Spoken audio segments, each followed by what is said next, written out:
Welcome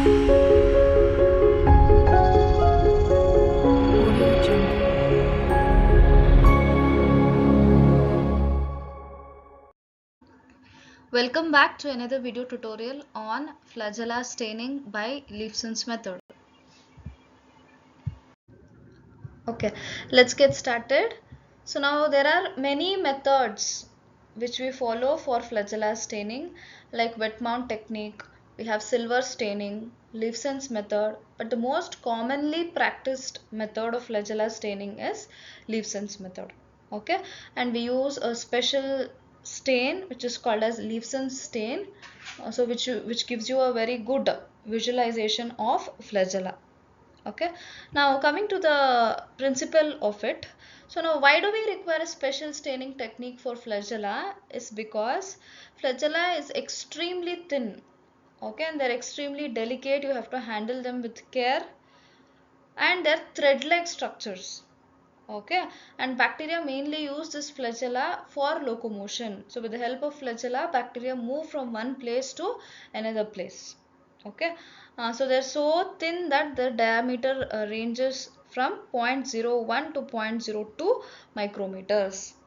So this is well below the resolving power of the light microscope.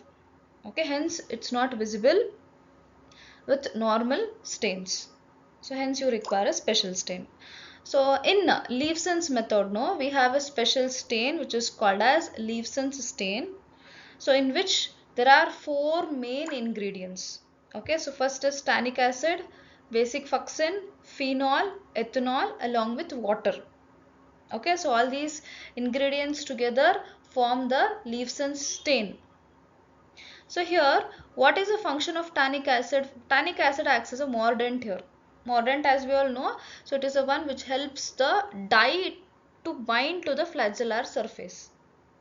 Okay, and then we have basic fuchsin. This is the one which actually provides the color. And then we have phenol and ethanol. So both of them help to penetrate the bacterial surface and stabilize the dye mordant complex.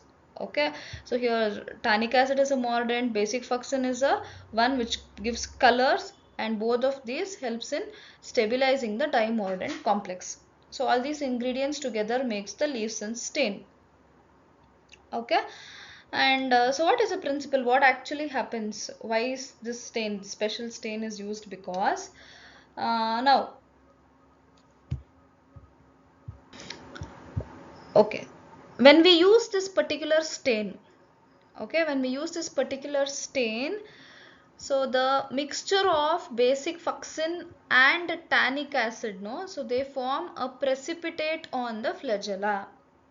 Okay, so as you can see, the mordant and the stain will form a precipitate on the flagella, and they also increase the apparent thickness of the flagella. So the problem was it is very thin, it is very delicate, and we cannot see them clearly in the light microscope, right? Now what is this mixture of tannic acid and mordant doing? So they are increasing the thickness of the bacteria, and they are also forming a precipitate. Okay, so this is a basic principle, and so this is a function of the Leifson stain in this method. Okay, okay, so next is what is the materials required for the procedure. So first of all, we require clean grease free glass slides, bacterial broth culture. So you need a young culture, so which is 6 to 18 hours old. Okay, and then sterile inoculating loop or straight wire is required, distilled water, Leifson stain fresh. Yes, so this is a Leifson stain. So as I mentioned now, so which contains 4 to 5 ingredients mixed together and made one stain. Okay, and this is a specialized stain which is used in Leifson's method. Okay, and this method or this stain only specifically stains the flagella. It doesn't stain any other part over here. It only stains flagella is because that flagella contains something called as flagellin protein. Okay, and this has amino acid side groups like tyrosine, lysine, so that can strongly interact with tannic acid and basic fuchsin. Okay, whereas the other components of the cell, no, so they do not bind tannic acid and dye complexes so efficiently. Okay, so I can tell that flagella get stained because they have right chemical affinity, they have surface smoothness and thin structure, okay, which attracts and holds the tannic acid and basic fuchsin precipitate, and that's the reason. So this is specially used and it only stains the flagella over here. Okay, and apart from that we require microscope with oil immersion lens, which is 100x. Okay, so next coming to the procedure. So first step is the preparation of bacterial film. Okay, so as I told, flagella is extremely thin, they're extremely delicate, so you have to handle with utmost care. Okay, and so we usually use young broth culture here, but we don't usually prefer solid media, because in solid media, so the flagella may be damaged, as the solid media may damage the flagella, so we don't prefer solid media. So we usually use young liquid broth. Okay, so to prepare a smear, what has to be done is you will just take a loop full of broth culture. Okay, and then you will place it on the clean glass slide. You will just place one small drop of it onto the glass slide. Okay, so and then you can't smear that using a loop here, because loop might again damage the flagella. So you will just tilt the slide so that the broth moves from one end to another end. Okay, by capillary action they just move from one end to another end and they form a smear. Fine, and so after that we will just air dry them. We will not even heat fix them, because heat again might damage the flagella. So all these steps has to be followed properly. If not, there is chances that flagella might get damaged. And then second step is staining. Okay, as I mentioned, Leifson stain is only stain which we use here, so which is made up of various ingredients. So once the smear is completely dried, so we will flood the smear with Leifson stain. Okay, so after flooding the smear with Leifson stain, we will leave it for 5 to 10 minutes, so at room temperature. Okay, but we will not dry it out completely, the stain shouldn't get dried. So we will just allow it in the room temperature for about 5 to 10 minutes.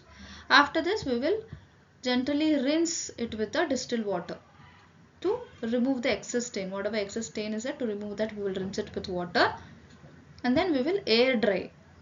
You shouldn't blot them again. So blotting again might damage the flagella. You will just air dry them. Okay, so and then you will visualize under microscope. So oil immersion is preferred. You will just place a drop of oil, immersion oil on the film, and then you will observe under 100x.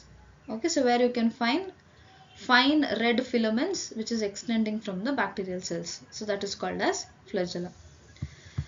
So this is a picture how it looks. See here, as you can see, this is a long thin pink thread like structures you can find, no? So this pink thread like structure is the flagella. So in case if fine red or pink thread like structures are present like this, it is the flagella present. And if there is no visible filaments, if there's no filaments at all, it may be a flagellate. That means the bacteria may not have flagella, or the flagella might have damaged. Okay, then so this is a result interpretation. So you can interpret all of them by using this Leifson's method. You can interpret whether it has flagella or not, that is presence or absence of flagella, number of flagella per cell, as I explained in the beginning. So there are different number and sizes of flagella present in different bacteria. Okay, and you can also know the location of the flagella present. You can also know the amplitude of wavelength, whether it is short or long, whether or not tufted. So all these things you can interpret by using this flagella staining technique. Okay, and as I told, see, this is the location of the flagella. See, if it is atrichous, there is no flagella, and if it is monotrichous, there is a single flagella in one end, and if it is lophotrichous, there is a bunch of flagella in one end, and if it is amphitrichous, it is single flagella in both ends, and if it is peritrichous, so there is flagella throughout the cell, and if it is amphilophotrichous, So there is a bunch in both ends. So like this, the number also may vary based on the bacteria. Okay.